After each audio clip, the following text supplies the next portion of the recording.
কুণ্ড থেকে স্নান করে ওঠার পরেই সীতাদেবী অষ্টভুজা রূপ ধারণ করে। সীতাদেবীর মাথার চুলের জল যখন সীতাকুণ্ড চন্দ্রনাথ ধামের মাটিতে পড়ে তখনই রামচন্দ্র কিন্তু এই স্থানের নামকরণ করেন সীতাকুণ্ড। এই পদ্ধতি কিন্তু একটা সময় আপনার মানুষজন ভবানী মন্দির থেকে সীতা মন্দির আসতেন। এই সম্পূর্ণ দেয়ালটাও কিন্তু একটা ইটের গাঁথনি, মনে হয় এ স্থানও কোনো একটা স্থাপনা ছিল। কিভাবে সীতাদেবী অষ্টভুজার রূপ ধারণ করেছিল, আর ভার্গব মুনি বা কে ছিলেন যিনি এই স্থানে তিনটি কুণ্ডের সৃষ্টি করেছিলেন, আজকে আপনাদেরকে সীতামাতার মন্দিরের একটা অবাক করা বিষয় আমি আপনাদেরকে জানাবো। বলতে পারেন এখানকার একটা ইতিহাস আপনাদেরকে জানাবো, যেটা এর আগে আপনারা কখনো শুনেননি। এই স্থানটিতে যে ভার্গব মুনি ছিলেন বলে একটা উল্লেখ আছে, আসলে ভার্গব ঋষিটা কে ছিলেন আমি আগে আপনাদেরকে সেই বিষয়টি ক্লিয়ার করি। যেহেতু এখানকার যে সীতামাতার মন্দির রয়েছে তার পাশে যে তিনটি কুণ্ড রয়েছে, একটা হচ্ছে সীতামাতার কুণ্ড, আর দুইটা হচ্ছে রামকুণ্ড এবং লক্ষণ কুণ্ড।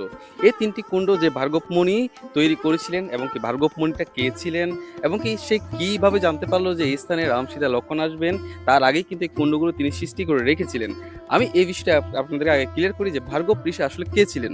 ভার্গব এই কথাটা আসলে হচ্ছে একটা টাইটেল, যেরকম আমাদের নামের পিছনে দাস থাকে, কর্মকার থাকে, আপনার চক্রবর্তী থাকে। এই ভার্গবটা কিন্তু একটা টাইটেল ছিল। আর এই টাইটেলটা ব্যবহার করা হয় ভিগু মহর্ষি ভিগুর বংশধরদের ভার্গব বলা হতো।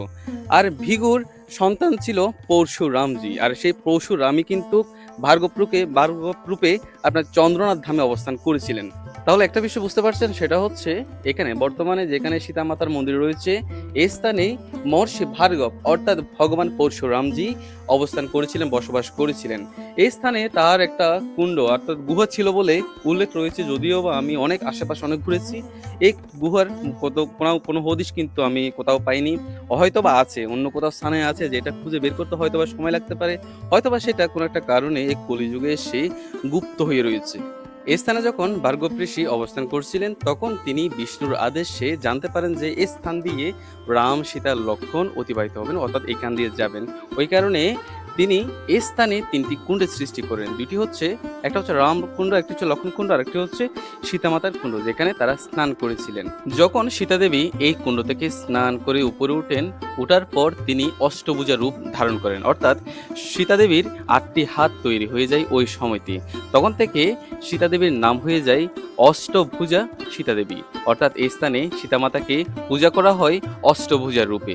আরেকটি কথা হচ্ছে, এখানে কিন্তু আরো দুটি কুণ্ড রয়েছে, সেটা হচ্ছে রামকুণ্ড এবং লক্ষণ কুণ্ড। ওই কুণ্ড দুটিতে কিন্তু রাম এবং লক্ষণ স্নান করেছিলেন। তবে এখানে আরো দুটি মন্দির ছিল, আমি আপনাদেরকে বলেছিলাম সেই মন্দির দুটি বর্তমানে নেই। এখন বর্তমানে এক মন্দিরের মধ্যে আপনার সীতামাতা, রাম এবং লক্ষণ তিনজনকে কিন্তু একসাথে পূজা করা হয়। একটা সময় কিন্তু একসাথে পূজা করা হতো না, কিন্তু আলাদা আলাদা তিনটি মন্দির ছিল, যদিও বা বর্তমানে সেই তিনটি মন্দির কিন্তু খুঁজে পাওয়া যায় না। এটাই হচ্ছে সেই কুণ্ড, যে কুণ্ডে সীতাদেবী স্নান করেছিলেন। স্নান করে তিনি মন্দিরে প্রবেশ করেছিলেন কিন্তু অষ্টভুজা রূপে। আরো একটি বিষয় হচ্ছে, আমার পিছনে দেখতে পাচ্ছেন যে দুইটা কুণ্ড আছে, আমি কুণ্ডগুলো আপনাদেরকে একটু গিয়ে দেখাই। যে কুণ্ডতে রাম এবং লক্ষণ স্নান করেছিলেন, পাশাপাশি তিনটি কুণ্ডই কিন্তু আপনার তৈরি করেছিলেন ভার্গব ঋষি।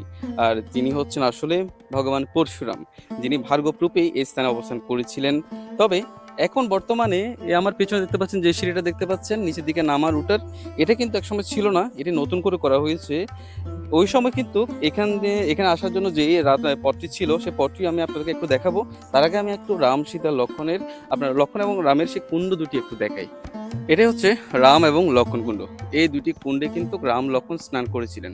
বড় যে কুণ্ডটি দেখতে পাচ্ছেন এই কুণ্ডটি হচ্ছে রাম কুণ্ড, আর ছোট যে কুণ্ডটি দেখতে পাচ্ছেন এটা হচ্ছে লক্ষণ কুণ্ড। এই দুটি কুণ্ডে কিন্তু স্নান করতেন। আর তার পাশে রয়েছে সীতা মন্দির, আর সীতা মন্দিরের সামনে রয়েছে আপনার সীতাকুণ্ড, যেখানে সীতাদেবী স্নান করতেন। এখন আমি আপনাদেরকে সেই পথটি দেখাই, যে পথ ধরে একটা সময় কিন্তু সীতামাতার মন্দিরে নেমে আসতো আপনার ভবানী মায়ের মন্দির থেকে। এখন যে রাস্তা দুটি আছে কিন্তু এই পথ দিয়ে কিন্তু একটা সময় নামা হতো না। আমি আপনাদেরকে একটু নির্দেশনা দেখাই, নির্দেশনটা দেখলে বুঝতে পারবেন যে কোন জায়গাতে সেই পথটি ছিল, যে পথটি দিয়ে ভবানী মন্দির থেকে সীতামাতার মন্দিরে নেমে আসতো। এই যে দেখতে পাচ্ছেন এখানে ওই যে রাম লক্ষণের যে কুণ্ড আছে, কুণ্ডের পাশ দিয়ে যে খালটি বয়ে গেছে, সেই খালটি ধরে যদি আপনি একটু ভিতরে আসেন, ভিতরে আসার পর এই যে দেখতে পাচ্ছেন এখানে সিঁড়ি আছে। এখানে যে আপনার স্ট্রাকচারটা দেখতে পাচ্ছেন এগুলো হচ্ছে একটা সিঁড়ির স্ট্রাকচার, অর্থাৎ ইট। এগুলো কিন্তু পুরাতন ইট, যেগুলো দিয়ে একটা সিঁড়ি নির্মাণ ছিল একেবারে ভবানী মন্দির থেকে সরাসরি আপনার সীতা মন্দিরে, যেখানে নেমে আসতো। এখানে উপরে উঠলে কিন্তু অনেকগুলো নির্দেশনা দেখা যায়। পুরাতন ইটের যে গাঁথুনি আছে, গাঁথুনি দেখা যায়। যে সিঁড়ি ছিল, সিঁড়ির মতো একটা স্থাপনা কিন্তু উপরে দেখা যায়। আপনারা কখনো যদি আসেন, উপরে উঠলে কিন্তু সেই স্থানগুলো দেখতে পাবেন। আচ্ছা, সিঁড়ি বেয়ে নিচে নেমেই কিন্তু আপনার সীতামাতার মন্দির দর্শন করতে হতো। আমার পিছনে দেখতে পাচ্ছেন সীতামাতার মন্দির। অর্থাৎ এখন যে রাস্তাটি রয়েছে, সেই রাস্তাটি কিন্তু আসলে সেই রাস্তাটি ছিল না। রাস্তাটি ছিল এই পাশ দিয়ে ভবানী মন্দির থেকে সরাসরি সীতামাতার মন্দির আসা হতো। এবং সীতামাতার মন্দির দর্শন করার পর এখানে সীতামাতার কুণ্ড রয়েছে, কুণ্ড দর্শন করতেন। এবং পাশাপাশি এখানে রাম লক্ষ্মণের কুণ্ড রয়েছে, সেই কুণ্ড দর্শন করতেন। এখানে সবচেয়ে অবাক করার বিষয় হচ্ছে, এই স্থানে সীতামাতার মন্দির না, তার পাশাপাশি আরো দুইটি মন্দির ছিল। অর্থাৎ রাম মন্দির এবং লক্ষ্মণের মন্দির, দুটি মন্দির ছিল। সেই মন্দির দুটি কিন্তু বর্তমানে নেই। যেখানে এখন বর্তমানে কিন্তু রাম এবং লক্ষ্মণকে সীতামাতার মন্দির যেটি রয়েছে, সেই মন্দিরে কিন্তু পূজা করা হয়। এখানে আরো অনেক কিছু রয়েছে যেগুলো আসলে একেবারে বিলীন হয়ে গেছে। এখানে যে আসলে একটা সময় কিরকম ছিল, সেটাও কিন্তু এখন আপনারা এখানকার পরিস্থিতি দেখলে বোঝা যায় না। শুধুমাত্র মন্দির রয়েছে আর 3টি কুণ্ড রয়েছে। এর বাইরে কিন্তু তেমন আর কোনো নির্দেশনা এখানে নেই। যদিও বা এখানে ছিল একটা সময়, কোনো না কোনো সময় দেখবেন সেই নির্দেশনাগুলো আবার জেগে উঠছে, মানুষের লোকচক্ষুর সামনে চলে আসবে। তখন বুঝতে পারবেন এই জায়গাতে আসলে শুধুমাত্র একটি মন্দির নয়, এখানে অনেকগুলো মন্দির ছিল, যে মন্দিরগুলো বর্তমানে একেবারে মাটির সাথে মিশে গেছে।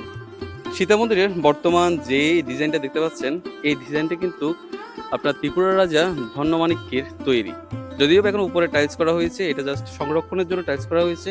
কিন্তু একেবারে ধনমাণিক্যের তৈরি যে স্ট্রাকচারটা ছিল সেই সময়কার নির্দেশনাগুলো, আপনার গায়েগুলো, আপনার ইতিহাসগুলো এখনো ধরে রাখা হয়েছে, যাতে নষ্ট না হয়। অর্থাৎ যে একেবারে আপনার মন্দিরের যে ডিজাইনটা দেখতে পাচ্ছেন, এই ডিজাইনটা কিন্তু একেবারে এখন থেকে প্রায় 600 থেকে 700 বছর আগে কিন্তু এই স্থাপনাটা তৈরি করেছিলেন ত্রিপুরার রাজা ধনমাণিক্য। সেই স্মৃতিটা এখনো রেখে দেওয়া হয়েছে, যদিও বা উপরে শুধু টাইলস করে এটাকে নতুনত্ব দেওয়া হয়েছে। সীতামাতার মন্দিরের ঠিক সামনেই একটি অক্ষয় বটবৃক্ষ আছে, যেখানে হয়তোবা সীতামাতা বসতেন। এখানে একটা পাটা ছিল, যে পাটাটা কিন্তু বর্তমানে মন্দিরের ভেতরে রয়েছে, এখনো রয়েছে সীতামাতার পাটা। যে পাটাটা সীতামাতা ব্যবহার করেছিলেন এই স্থানে থাকা অবস্থায়।